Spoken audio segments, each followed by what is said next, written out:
என்ன பிழை அதிமுக செய்தது? இரட்டை இலையை சுமந்து நின்ற தோழர்களை நான் உங்களை பார்த்து கேட்கிறேன், நாம் செய்த பிழை என்ன? 4 ஆண்டு முதலமைச்சராக இருந்த போது தமிழ்நாட்டுக்கு இந்தியாவில் எவனும் செய்யாத வகையிலே 16 மருத்துவக் கல்லூரியை கொண்டு வந்தாரு. அது அதிமுக செஞ்ச பிழையா? அதுதான் எடப்பாடியார் செய்த பிழையா?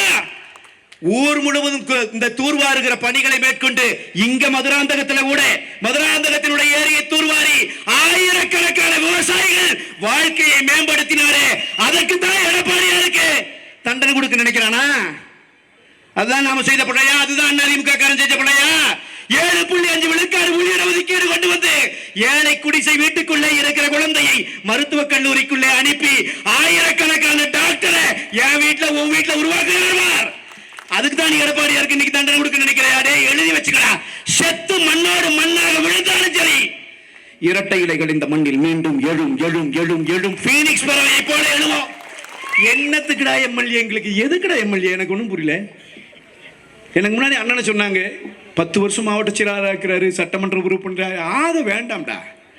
நான் சொல்றேன் 26 ஆட்சி கலைஞ்சா 27 வர்ற தேர்தலில் அமைச்சர்ரா. என்னமா பேசிட்டு இருக்கிற? முதல் முறை வெற்றி பெற்ற அமைச்சர். நான் சொல்லுகிறேன், நம்பிக்கையோடு களத்தில் நில்லுங்க. நம்பிக்கை இழந்துடாதீங்க. நம்முடைய நம்பிக்கை இழப்பதற்காகத்தான் அவன் வேலை செய்கிறான்.